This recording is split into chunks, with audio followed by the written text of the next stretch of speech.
ये है आज का जो 11वां नियम है। क्या चिकनाई हर व्यक्ति को लेनी चाहिए? क्या चिकनाई साल के 12 महीने लेनी चाहिए?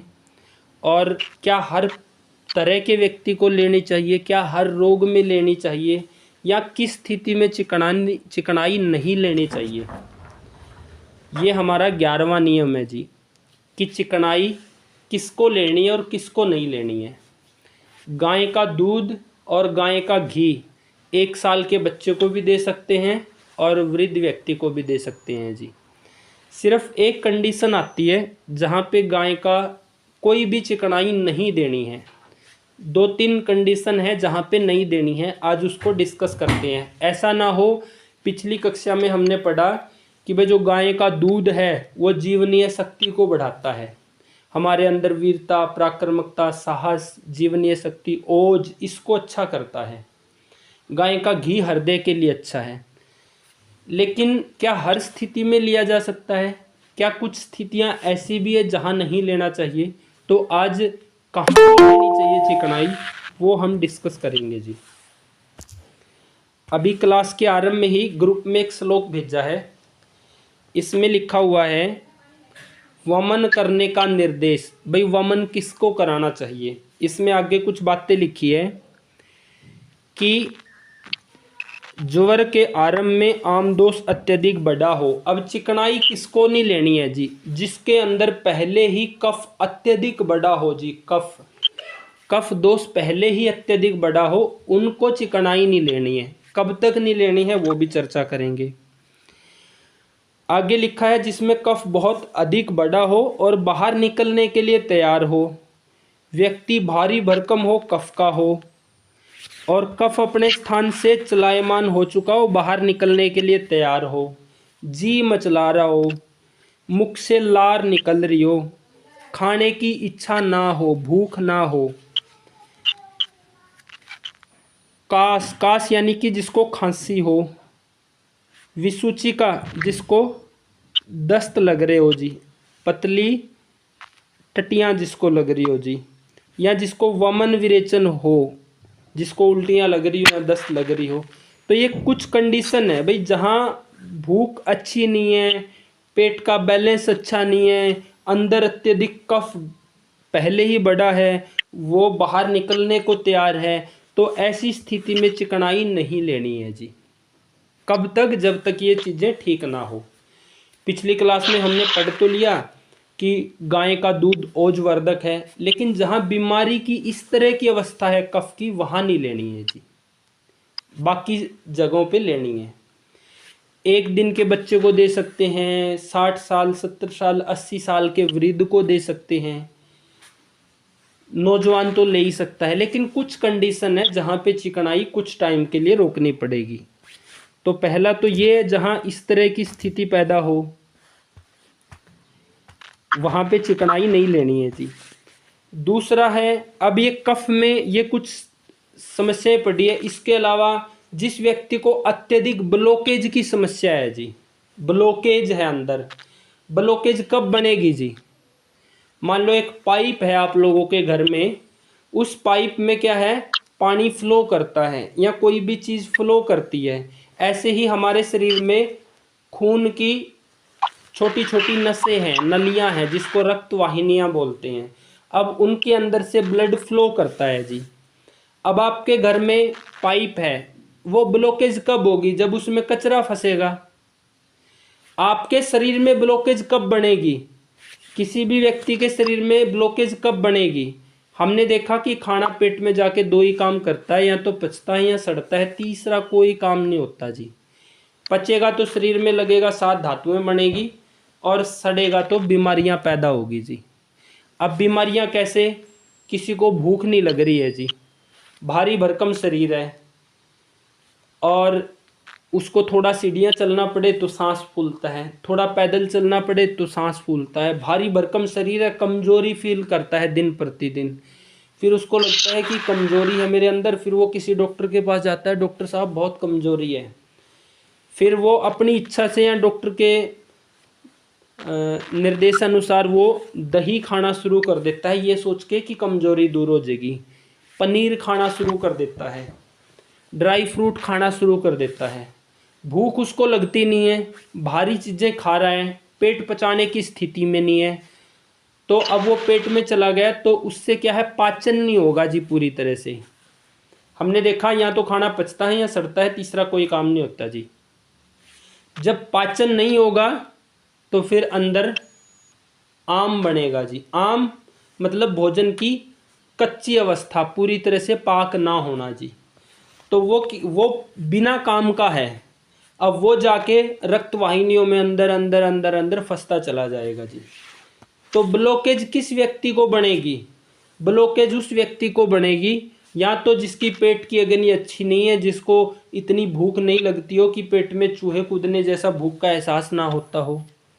एक तो उस व्यक्ति को जिसको भूख नहीं लगती है, और भूख नहीं लगती है फिर भी इस तरह की चीज़ें खा रहा है, दही, पनीर, ड्राई फ्रूट, केला, ये भारी भारी चीज़ें जी ताकत के लिए।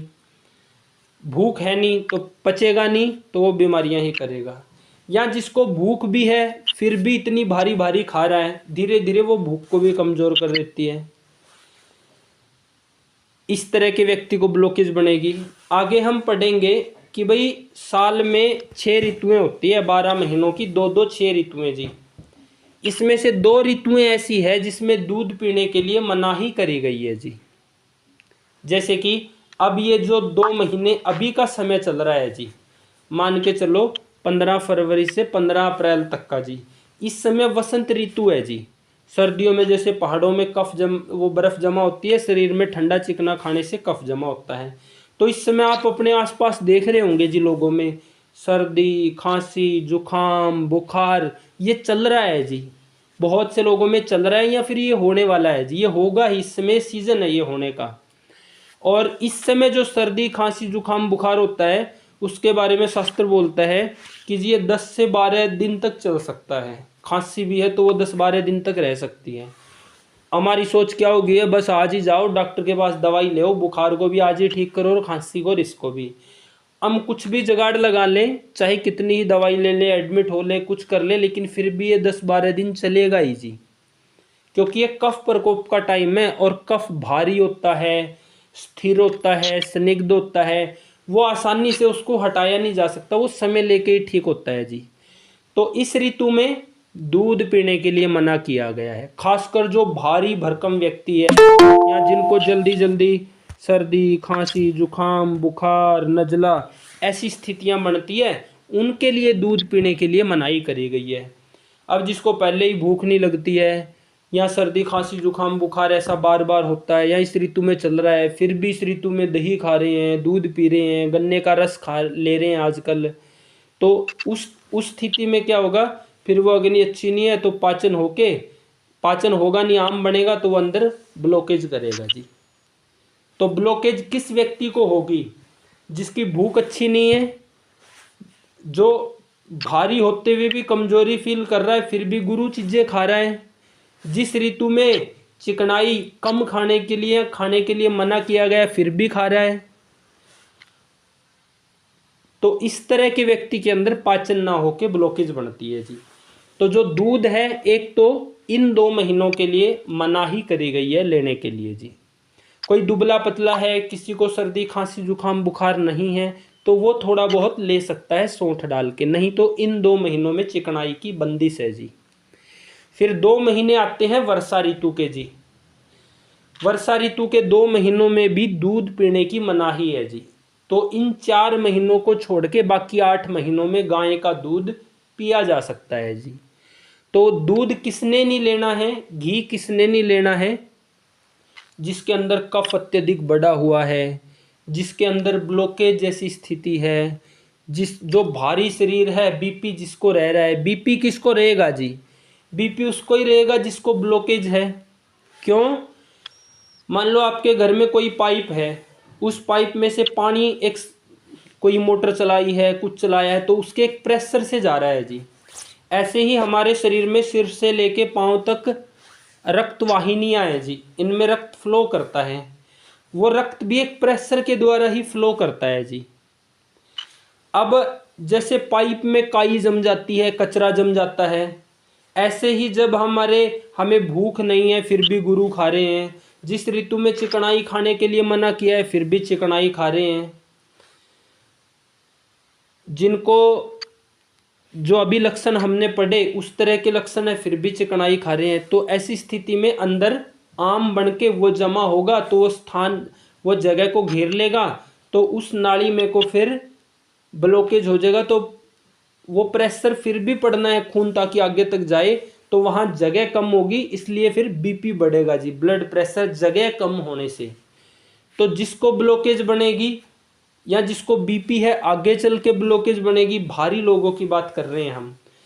तो बीपी क्यों है, ब्लॉकेज क्यों है जी, तो इस तरह के लोगों को चिकनाई नहीं लेनी है। जो भारी है, जिसको बीपी है, जिसको ब्लॉकेज है, जिसको अंदर अत्यधिक कफ बढ़ा हुआ है, तो इन स्थिति में और आजकल के समय ये 2 महीने वसंत ऋतु के, इसमें चिकनाई नहीं लेनी है। वर्षा ऋतु में ऐसे कहा गया है, वर्षा ऋतु से पहले 2 महीने खूब गर्मी पड़ती है जेठ आषाढ़ में जी, धरती पूरी संतप्त हो जाती है, तप जाती है धूप से। फिर आती है वर्षा ऋतु। वर्षा ऋतु में क्या है, बादल छाए हुए हैं, बारिश हो रही है, ठंडी हवाएं चल रही है, नीचे से आप देखते हैं उन दिनों भाप निकलती है, क्योंकि पृथ्वी पिछले 2 महीने संतप्त रही है, ऊपर से ठंडा मौसम है। तो इस समय जो भी चीज बनती है उसका विपाक अम्लीय बनता है और वो शरीर में पित्त दोष का संचय करता है। उन दिनों वर्षा ऋतु में हर नई चीज खाने के लिए मना किया गया है। उन दिनों पानी भी उबाल के ठंडा करके पीना चाहिए जी। तो चिकनाई खानी जरूरी है, वो हमने पिछली कक्षा में पढ़ा, लेकिन किस स्थिति में चिकनाई नहीं खानी है जी, वो भी पढ़ लेना जरूरी है। ऐसा ना हो कोई ब्लॉकेज का साथी है और वो गाय के दूध के ये सारे गुण सुन के वो आज से ही खाना शुरू कर दे।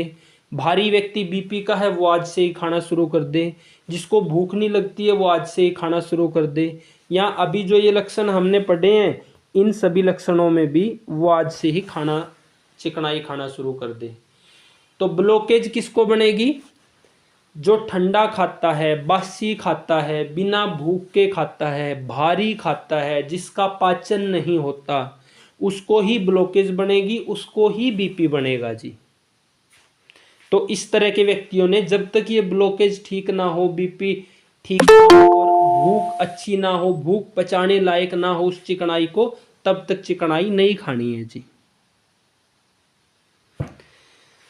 पहला पॉइंट। दूसरा है कि वात का हो, पित्त का हो, कफ का हो, भारी हो, मध्यम हो, दुबला पतला हो शरीर, किसी का कैसा ही शरीर हो, उसको अगर भूख नहीं लग रही है तो चिकनाई नहीं खानी है जी।